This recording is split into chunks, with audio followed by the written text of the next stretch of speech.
నమస్కారం ఏసిటీ 9 న్యూస్కు స్వాగతం. నిజామాబాద్ పట్టణ కేంద్రంలో సోమవారం సంయుక్త కిసాన్ మోర్చా ఎస్కేఎం పిలుపులో భాగంగా డబ్ల్యూటీఓ నుండి భారత్ బయటికి రావాలని డిమాండ్ చేస్తూ వామపక్ష ప్రజాసంఘాల ఆధ్వర్యంలో నిరసన వ్యక్తం చేశారు.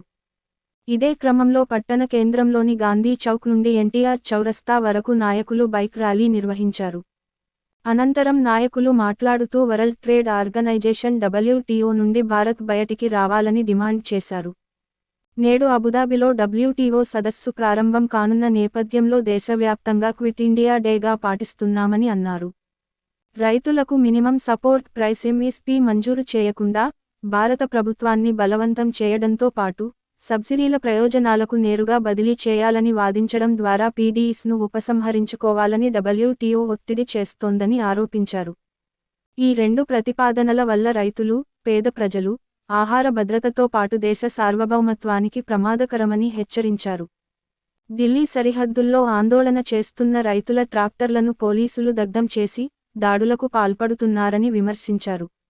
నిరసనల్లో మృతి చెందిన వారికి ₹1 నష్టపరిహారంతో పాటు ధ్వంసమైన 100 ట్రాక్టర్ల మరమ్మతుల ఖర్చులు కేంద్ర ప్రభుత్వమే ఇవ్వాలని డిమాండ్ చేశారు. ప్రభుత్వం దిగి రాకుంటే మార్చి 14న చలో ఢిల్లీ కార్యక్రమం నిర్వహిస్తామని హెచ్చరించారు.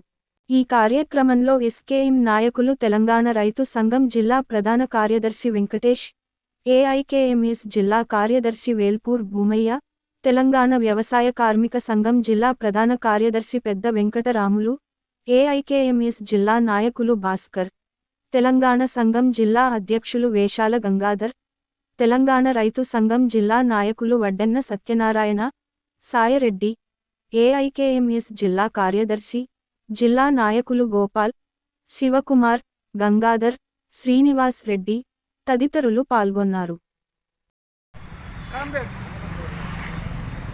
ఫిట్ డబ్ల్యూటీఓ అనే నినాదంతో ఈరోజు దేశవ్యాప్తంగా రైతాంగం నిరసన కార్యక్రమాలు చేయడం జరుగుతూ ఉంది.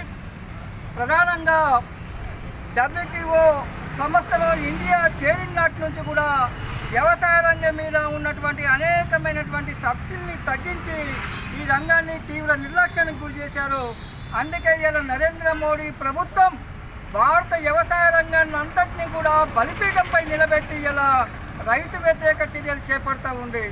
ఈరోజు ఏదైతే దోహాలో జరుగుతున్నటువంటి డబ్ల్యూటీఓ సమావేశాలు ఉన్నాయో అవిటిని భారత రైతాంగం తీవ్రంగా వ్యతిరేకిస్తుంది, ఖండిస్తుంది, నిరసన తెలియజేస్తుంది. అందులో భాగంగానే మన జిల్లాలో కూడా ఇలా జిల్లా వ్యాప్తంగా నిరసన కార్యక్రమాన్ని ఈరోజు చేపట్టడం జరిగింది. ఇదే కాకుండా భారత రైతాంగం అంతా కూడా, మరీ ముఖ్యంగా ఉత్తర భారత రైతాంగం అంతా కూడా ఇలా ఊపెత్తున ఉద్యమిస్తూ ఉంది. వాళ్ళు అడుగుతున్నటువంటి ప్రధాన డిమాండ్లు ఏవైతే ఉన్నాయో ఎంఎస్పీ మద్దతు ధరల గ్యారంటీ చట్టాన్ని మీరు తీసుకువస్తామన్నారు. ఇలా గతంలో రైతు ఉద్యమానికి ఇచ్చినటువంటి రాతపూర్వకంగా ఇచ్చినటువంటి హామీలన్నింటినీ కూడా మీరు తుంగలో దక్కుతున్నారు. ఆ ఇచ్చిన హామీని నిలబెట్టుకొని మీరు ఎంఎస్పీ మద్దతు ధరల చట్టాన్ని తీసుకురావాలని, అట్లాగే విద్యుత్ సవరణ బిల్లును కూడా ఉపసంహరించుకోవాలని, ఆనాడు రైతుల మీద పెట్టినటువంటి కేసులన్నింటినీ కూడా విత్డ్రా చేసుకోవాలని, అట్లాగే ఏదైతే ఇలా రైతులు డిమాండ్ చేస్తున్నటువంటి విషయాలు ఏవైతున్నాయో దాన్ని పరిష్కరించాలని చెప్పేసి ఇలా పెద్ద ఎత్తున ఉద్యమాలు జరుగుతూ ఉన్నాయి. అట్లాంటి ఉద్యమం మీద హర్యానా పోలీసులు కేంద్ర ప్రభుత్వ నాయకత్వంలో ఇలా రబ్బర్ బుల్లెట్లతోటి తీవ్ర హింసలతోటి ఇలా రైతుల్ని కాల్చి చంపినటువంటి ఘటనలు ఉన్నాయి. అందుకే దానికి ఇలా ఖచ్చితంగా ఆనాడు ఏదైతే భారత ప్రధానిగా రైతాంగానికి క్షమాపణ చెప్పినటువంటి మోడీ ఈరోజు జరిగినటువంటి కాల్పులకు కూడా క్షమాపణ చెప్పి రైతుల సమస్యలు పరిష్కరించాలని చెప్పేసి ఇలా మేము డిమాండ్ చేస్తున్నాం. వెంటనే డబ్ల్యూటీఓ నుండి భారత్ బయటికి రావాలని డిమాండ్ చేస్తున్నాం. ఆ రకమైనటువంటి ఉద్యమంలో ఇంకా రేపు రాబోయే రోజుల్లో తీసుకువస్తామని కూడా ఈ సందర్భంగా తెలియజేస్తూ మీ అందరికీ కూడా మరోసారి ధన్యవాదాలు.